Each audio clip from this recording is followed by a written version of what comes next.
Bonjour et bienvenue dans ce nouveau vlog, je vais à Orly.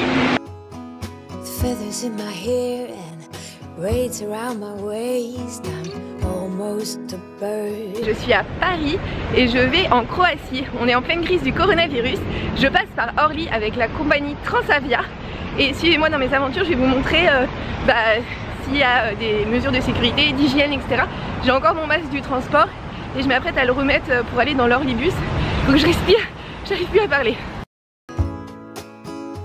L'avantage principal de l'Orlybus, c'est que quand on a un pass Navigo, et en fait il est gratuit.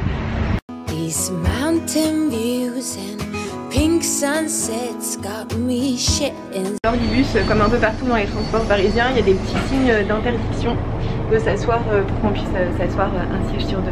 Le bus est genre vide, il n'y a presque personne.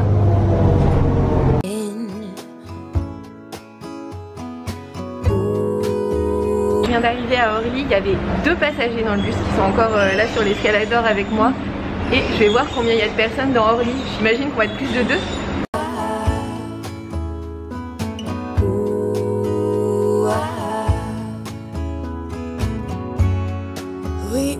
Alors assez bizarrement, l'ouverture des enregistrements en ligne n'était pas permis, alors que pourtant c'est supposé faire partie des mesures pro-coronavirus, c'est-à-dire éviter de se retrouver dans des files d'attente interminables. Sauf qu'à vrai dire, voilà les files d'attente interminables, il n'y a absolument personne. Des trucs pour vérifier que les bagages passent. Alors vous allez voir à quel point mon bagage est tout petit. Donc hop, il passe largement en bagage petit format. Pour les machines pour s'enregistrer, hop, il y a des bandes pour qu'on reste bien à 1 mètre de distance. Et c'est même écrit ici.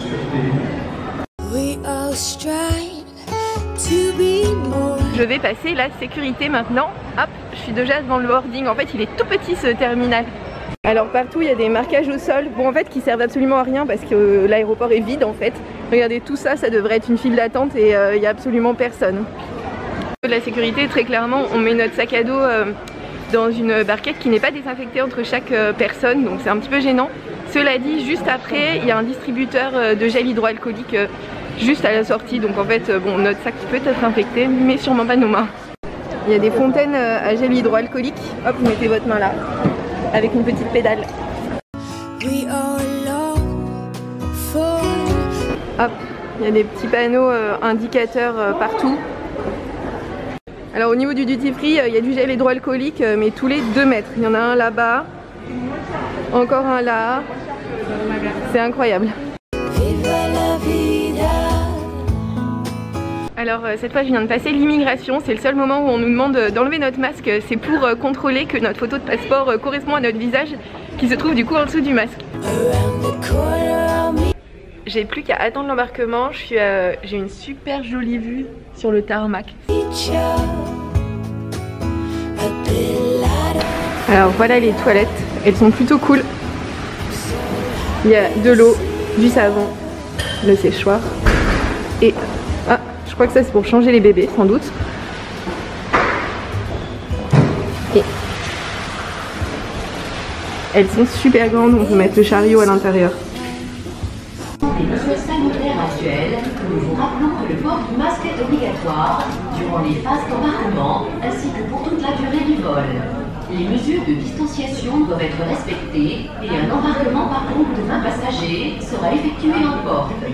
Par ailleurs, un contrôle de température corporelle sera réalisé lors de votre passage en port. Évitez les contacts pendant les phases d'installation à bord et les mouvements durant le vol.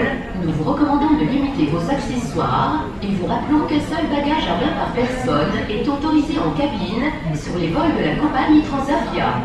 Je suis arrivée dans l'avion, le siège est un petit peu dur, même vraiment très dur. Par contre, il y a énormément de place pour les jambes, mais genre des tonnes.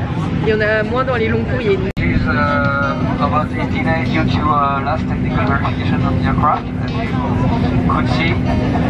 Anyway, everybody's on board now, and we are able to start to split with today 1 hour and 40 minutes flight time. Quite fair weather during cruise, maybe some stormy weather to avoid, but nothing upon arrival. Je suis toujours sur le tarmac, en fait il fait 30 degrés, il fait super chaud. C'est trop bien ça. L'aéroport est d'un calme absolu. Je viens d'arriver à Split, j'ai passé l'immigration, ça a pris un petit moment alors qu'il n'y avait que mon avion, mais peu importe.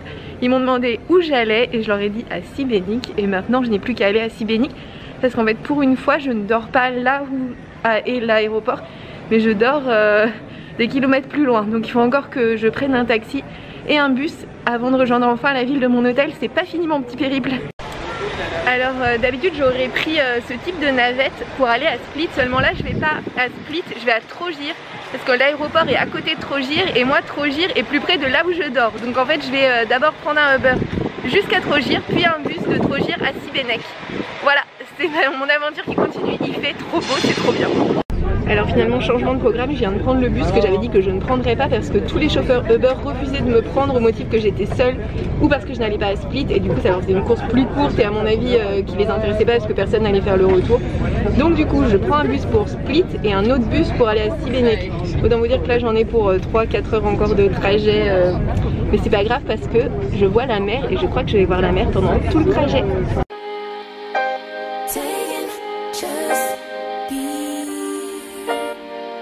L'achat de mon ticket pour Šibenik s'est vraiment super bien passé. Normalement il y avait un bus uniquement dans 1h30 et finalement quand j'achète au guichet et que je ne consulte pas internet, il y a un bus dans 15 minutes. Donc comme quoi c'est toujours mieux au guichet dans certains pays. 4h30, j'ai rien mangé de toute la journée à part 2 bananes, ce qui fait que je vais chercher à manger avant de partir en sachant qu'il me reste 5 minutes pour trouver. Allez. J'ai acheté ce sandwich qui a l'air trop bon. Alors il coûte 35 de la monnaie locale, je sais pas comment on dit encore. Il a l'air trop bon, regardez. Et c'est énorme et je suis déjà dans le bus parce qu'en fait il part dans 3 minutes. Donc j'avais pas tellement le temps de manger à l'extérieur.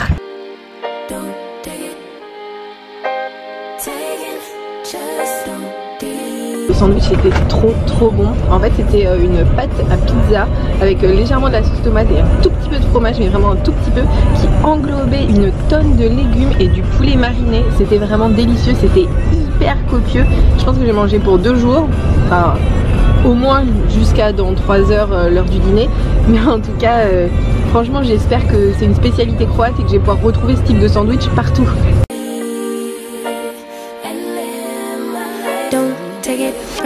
La route entre Trogir et Šibenik longe la mer et du coup c'est genre c'est trop beau. Franchement j'en ai pour 1h30 et c'est 1h30 à regarder la mer.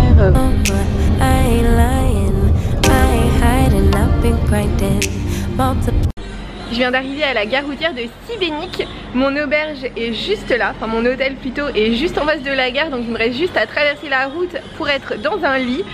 Sauf que je vais sûrement pas aller me coucher tout de suite. En tout état de cause, c'est quand même la fin de ce vlog. Merci de l'avoir regardé jusqu'ici.